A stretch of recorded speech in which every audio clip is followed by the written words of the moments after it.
Hey guys, what's going on? I thought you might like to join me while I weather that tank we started yesterday. All I've done is given it a coat of Vallejo gloss varnish, and I also painted the Arabic word for victory on the side. I've started to put down some rust streaks using burnt sienna, oil paint and white spirit. You put a little dot of the paint on and move the brush up and down with a little bit of white spirit to make it fade into the tank. These paints were from Ryman's and you get 2 packs of 10 for £10. They're not as good as MIG, but you know, they're a nice budget option. Now we're going to apply a mixture of vermilion and burnt sienna to create brighter rust streaks on top of those we've already made, and to add a few extras here and there. You want to hit any inconsistencies in the tank, such as rivets, as this is where rust is most likely to form. How much of this you do is 100% up to you, but this tank is a Palestinian T-34. From all the reference pictures, these were really beaten up and they were given to the Palestinians in a poor condition. Therefore there's going to be quite a lot of rust. You want to hit any of your decals or icons like I'm doing here with the writing, as it will weather them in to match the tank. I don't put any on the flag because I imagine they would keep this relatively clean due to nationalistic pride. However, I will be hitting it with a dust streak layer. You could also use this technique for mud streaking, and for a variety of other things it is up to you. Anything where you'd see these streaks in real life, you can use AR paint in that colour. AK Interactive also make a great set of enamels which you use for this. I have a few of them, but I wanted to experiment with oils, as I saw some videos on YouTube where this has been done. Okay, now we're going to apply some dust streaks. Oh, before that we're going to coat it with gloss varnish. You want to wait an hour before applying this gloss varnish to make sure the oil underneath is relatively dry. I'm going to be using MIG Buff for the dust streaks, and I'm going to be applying these all over the tank, and I will be applying this onto the flag, as it will not, as these would form quickly in the event of a dust storm or something like that. It's the same method as before, but the MIG paints have a higher pigment count, as I needed to use more white spirit. The thing with using oil paints as well, guys, is if you don't like the effect, you can use white spirit to completely remove. This is why we use a gloss coat. If we didn't use the gloss coat, this would damage the acrylic paint underneath. You want to hit all over the tank, including the hatch at the top, otherwise that will look too clean and not match the rest of the vehicle.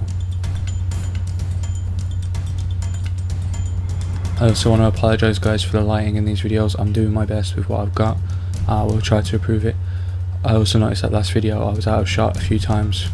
This is very difficult to stay in shot with the camera, but I will do my best and I will hope to improve. I want to say thank you to everyone who commented.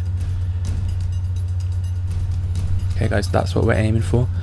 Don't worry if the effect looks too stark, as we are going to do a pigment wash later, which will make this more subtle, and the matte varnish will also dull the effect down. Okay, for the pigment wash we need to apply a matte coat. You could apply it on a gloss, but the pigment will not stick as well. This is what you should have after the matte coat, guys. Hopefully you can see that those streaks have been dulled down slightly.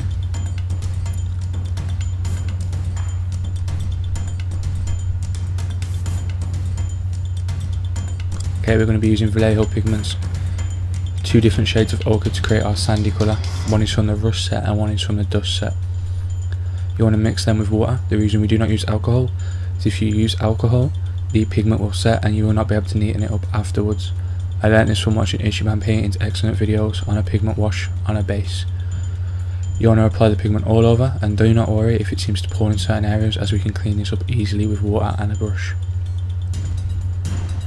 The pigment will not set until you have given it a matte coat. You want to get pigments especially in the recesses, but it does not matter if you also get them on other areas of the vehicle, as in the event of a sandstorm this would happen. I'm using a light pigment as it is representing sand, but also because I would like it to contrast nicely with the dark green colour of the vehicle. Normally I would do an R wash to pick out all the detail, but in this case I figured the pigment wash would do a better job and make it more interesting than just black shadows.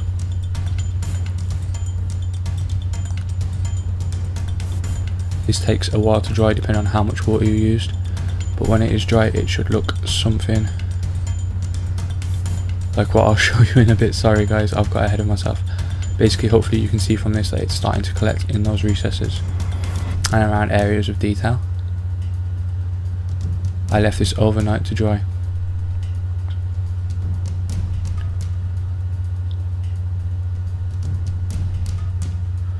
I made sure again that I was hitting the flag and the writing, as I want them to look like part of his tank.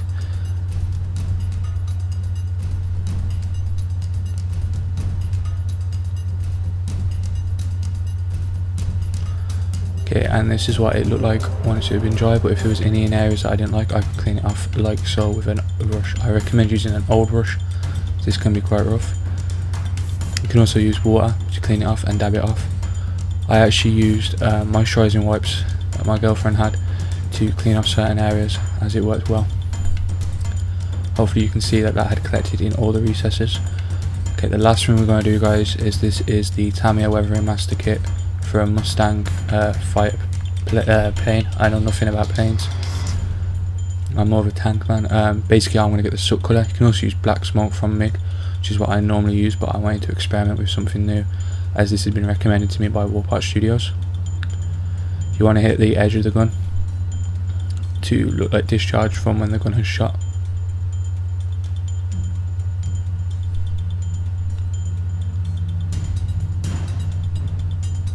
Again, this will need matting to stick to the tank.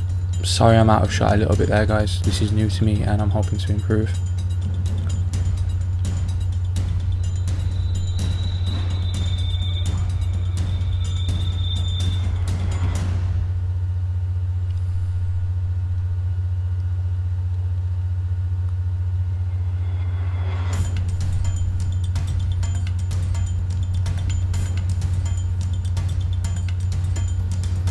And okay guys, we're finished with the turret.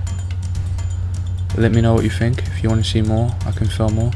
I'm planning on doing a speed paint of the body of the tank and then a showcase of the finished product. I also plan on painting up one in a sandy colour, as I found a reference shot of where the Arab forces had repainted their tanks, and also doing one in a camouflage, as I found a picture of a Lebanese tank that was later given to the Palestinians in a camouflage mixture of green, brown and sand. So thanks everyone for watching, rate, comment, subscribe, and I'll see you next time. Bye.